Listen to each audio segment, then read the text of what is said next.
Hello class 10th students. तो आज जो मैं वीडियो लेकर आई हूँ ये class 10th Hindi course B के लिए है। कोर्स बी के स्टूडेंट्स के मैं इस समय मोस्ट इम्पोर्टेंट क्वेश्चंस करा रही हूँ और बुक है हमारी स्पर्श भाग 2।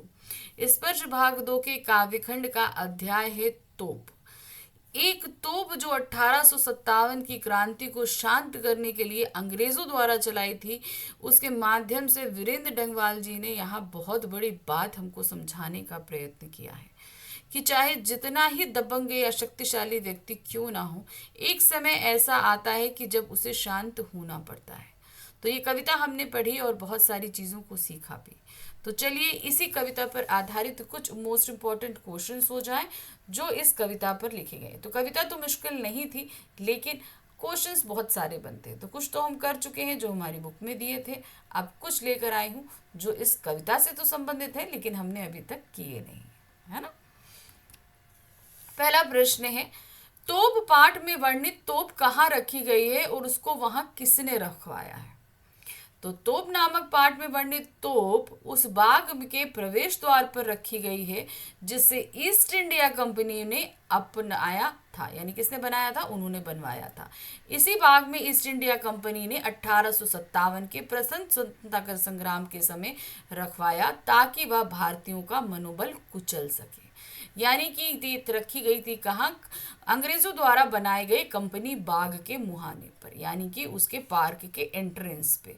और इसे रखा भी किसने था, अंग्रेजों ने ही रखा, ताकि जो है भारतीयों के मनोबल को कुचला जा सके और वो आगे बढ़ने का प्रयत्न ना करें कि इस तोप द्वारा उन्हें उड़ाया जा सकता। नेक्स्ट क्वेश्चन है, कंपनी बाग द्वारा तोप रखवाने का उद्देश्य क्या था। आखिर अगर ये तोप रखवाई गई तो इसका उद्देश्य क्या था। ईस्ट इंडिया कंपनी के माध्यम से अंग्रेज भारत पर शासन करते हुए अत्याचार कर रहे थे। भारतीयों द्वारा जब अपनी आज़ादी पाने के लिए अंग्रेजों के विरुद्ध क्रांति का रास्ता अपनाया गया तो उन्होंने कंपनी बाग में तोप रखकर असंख्य भारतीयों को उसी तोप से उड़ा दिया। तो उनका मकसद क्या था, उस क्रांति को दबाना। तो दबाने के लिए उन्होंने तोप का इस्तेमाल किया, आप आएंगे और उनको तोप से लोगों को उड़ा दिया गया। तो जहां इतने सारे लोगों को मार के उस क्रांति को उस समय तो दबा दिया गया और लोगों के मनोबलों को तोड़ने का भी प्रयत्न किया गया, लेकिन ये काफी समय के लिए नहीं हुआ क्योंकि कुछ समय बाद ये क्रांतियां फिर से शुरू हो गई थी और बहुत जोर से शुरू हुई थी। नेक्स्ट है, कंपनी बाग की तोप को साल में 2 बार चमकाने का उद्देश्य क्या है। तो साल में 2 बार चमकाई जाती है, ठीक है। वो कब चमकाई जाती है, जब हमारे राष्ट्रीय पर्व होते हैं, यानी कि 15 अगस्त और 26 जनवरी को। तो इसका उद्देश्य क्या है, इन 2 दिनों में ही क्यों ये चमकाई जाती है। कंपनी बाग की तोप को साल में 2 बार चमकाया जाता है, स्वतंत्रता दिवस और गणतंत्रता दिवस के राष्ट्रीय पर्व के अवसर पर। इस तोप को इसलिए चमकाया जाता है ताकि हम स्वतंत्रता पाने के क्रम में लोगों द्वारा तरह तरह की यातनाएं सहते हुए मृत्यु को गले लगाने जैसे कार्यों को याद कर सके और तथा अपनी आजादी का मूल्य समझ सके कि मतलब हमको आजाद कराने के लिए कितने लोगों ने बलिदान दिया, ये हमें हमेशा याद रखना है। नेक्स्ट क्वेश्चन है, कंपनी बाग में आने वाले सैलानियों को तोप अपने बारे में क्या बताती प्रतीत होती। कंपनी बाग में जब लोग आते ना, सैलानी आते, घूमने वाले आते ना, तो उनको ये तोप क्या बताते हुए प्रतीत हो रही है। कंपनी बाग में अब ना तोप का आतंक है और ना अंग्रेजों का। वह लोग सुबह शाम घूमने के लिए आते हैं, मतलब लोगों को अब डर नहीं है तो लोग सैलानी है, घूमने आते हैं। पर्यटन के लिए आने वाले लोगों को तोप अपने बारे में यह बताती है कि कभी वह तोप बहुत शक्तिशाली थी, उसने उस समय अच्छे अच्छे वीरों को मौत के नींद सुला दी थी। उस समय लोगों के मन में इसका खौफ था और वे तोप के पास आने से बचते थे। आज जहां बच्चे घुड़सवारी कर रहे हैं, चिड़िया उनके अंदर बैठ के खेल रही है, लेकिन एक समय था कि लोग इस तोप के से बचना चाहते थे, इतना आतंक था इस तोप का। तो यही बताती है तोप अपने बारे में। नेक्स्ट क्वेश्चन है, अच्छे अच्छे सूरमाओं के धज्जे अपने जमाने में, यह किन सूरमाओं और जमाने की बात कर रही है।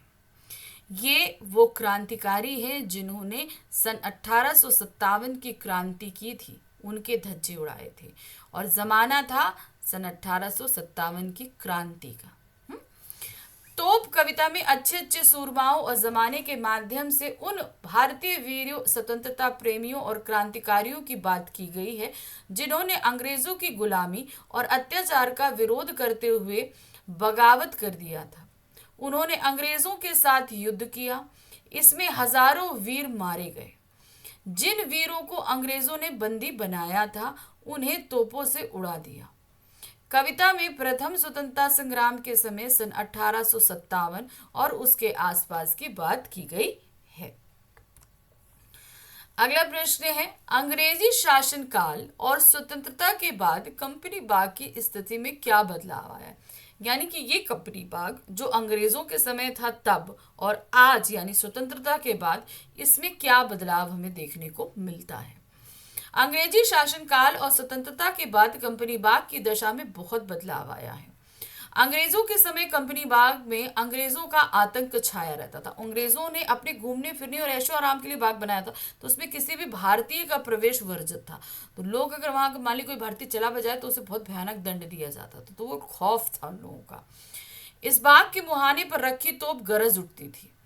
लोग वहां जाने से डरते थे और बचते थे। आजादी के बाद कंपनी बाग की स्थिति विरासत जैसी हो गई है, यानी कि हमें जो अपने पूर्वजों से मिलती है। अब यहाँ आने जाने के लिए ना कोई प्रतिबंध है और न डर। लोग पर्यटन स्थल मानकर यहाँ घूमने आते हैं और बच्चे खेलते हैं। तो पहले जो डर खौफ रहा करता था अब वो डर और खौफ नहीं है।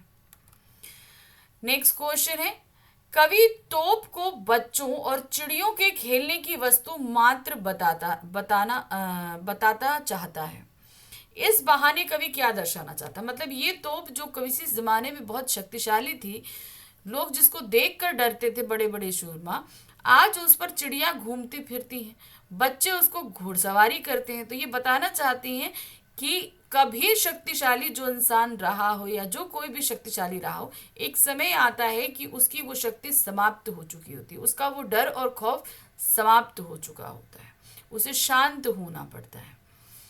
कवि ने तोप और कविता के माध्यम से बताया है कि वर्ष 1857 में जिस तोप ने बड़े बड़े शूरमाओं को मौत की नींद सुला दिया, आज वह तोप खुद दयनीय हालात में है। जिस तोप के पास लोग फटकने से डरते थे, उसी तोप पर आज बच्चे घुड़सवारी करते हैं और उनके उतरते ही चिड़िया अपनी मनपसंद जगह बना लेती हैं। इसके माध्यम से कवि दर्शाना चाहता है कि भारतीयों के मन में अब अंग्रेजों के तोप के प्रति कोई डर नहीं रह गया है। आतंक या डरा धमकी कर मनुष्यता को नहीं जीता जा सकता है। अब हम आ गए दीर्घोत्तरीय प्रश्न पे। ठीक है, तो अभी तक हम लघुत्तरीय प्रश्न कर रहे थे, अब हमारे पास क्या है, दीर्घोत्तरीय प्रश्न है। इनको देखिए, कंपनी बाग और तोप को विरासत में मिली हुई क्यों बताया गया है? ये दोनों हमको विरासत मिली है, ऐसा हमें क्यों बताने का प्रयत्न किया जा रहा है? कंपनी बाग ईस्ट इंडिया कंपनी द्वारा बनाया गया बाग था जिसकी अंग्रेजों के शासनकाल में बड़ी चर्चा थी। इसी बाग के मुहाने पर एक तोप रखी गई थी जिसका उपयोग भारतीयों के स्वतंत्रता के लिए किए गए विद्रोह को कुचलने के लिए किया जाता था। भारत से अंग्रेजों के चले जाने के बाद यह तोप और बाग विरासत में भारतीयों को मिली। जिस प्रकार विरासत में मिली वस्तुएं आने वाली पीढ़ी को तत्कालीन परिस्थितियों से अवगत कराती, यानी कि जब ये वस्तुएं थी उस समय की स्थिति से अवगत कराती हैं तथा उस समय की यादें तरोताजा करती हैं, और दूसरी ओर प्रेरणा स्रोत के रूप में गलती ना करने या उसे ना दोहराने की सीख देती हैं। यानी कि जो भी चीजें उससे जुड़ी होती हैं हमें उन सारी चीजों की सीख मिलती है।